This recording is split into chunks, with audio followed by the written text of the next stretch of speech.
Your child's first smile, first steps, first words.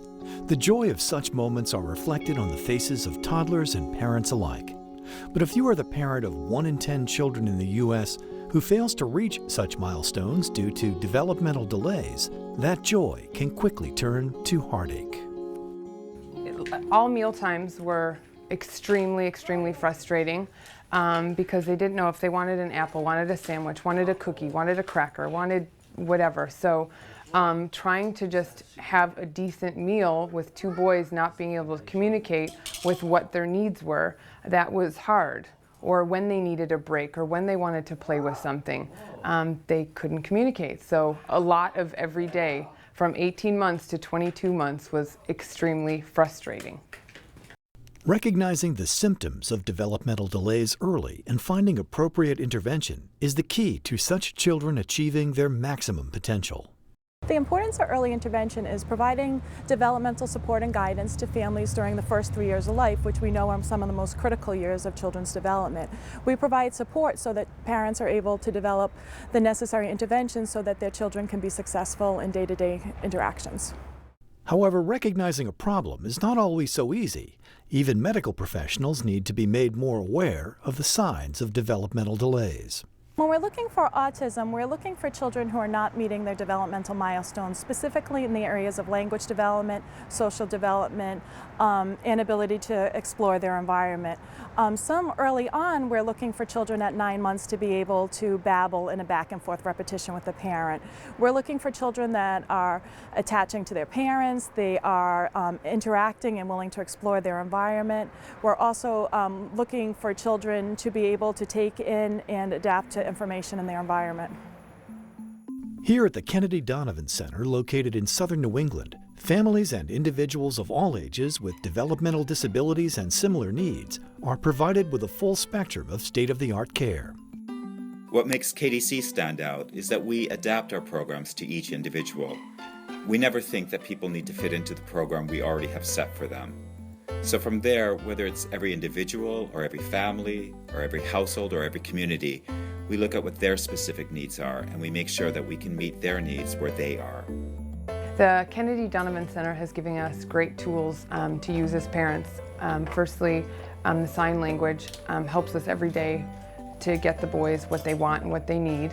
And then also the OTs also help to basically coach us so we can adapt to everyday life with problems that we have. The center is also taking the fight against developmental disabilities out of the classrooms and clinics and into the halls of Congress to advocate for funding for advanced research into autism and other developmental disabilities.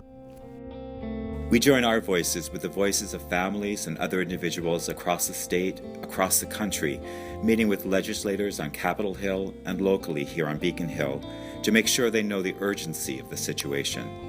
We have only one chance to help kids who are between 0 and 3, and if we miss it, we've lost that whole generation.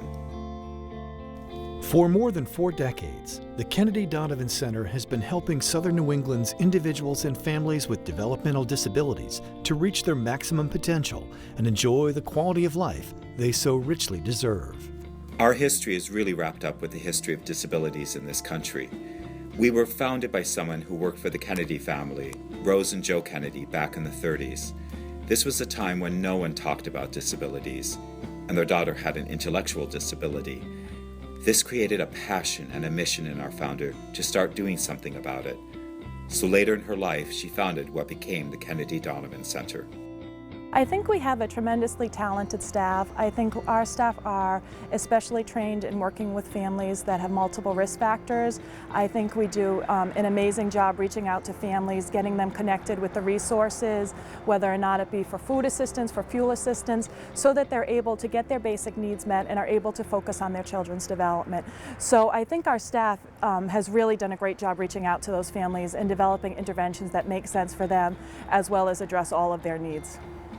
They've helped us out so much here from the occupational therapy. She comes out and really helps him, and he seems more open now. You know, he responds to his name. He looks when someone comes through the door. You know, and I mean, for a lot of parents, oh, big whoop, but it really is a big thing, you know, for him. The field of disabilities is one that takes the whole community. It's not something we can do alone.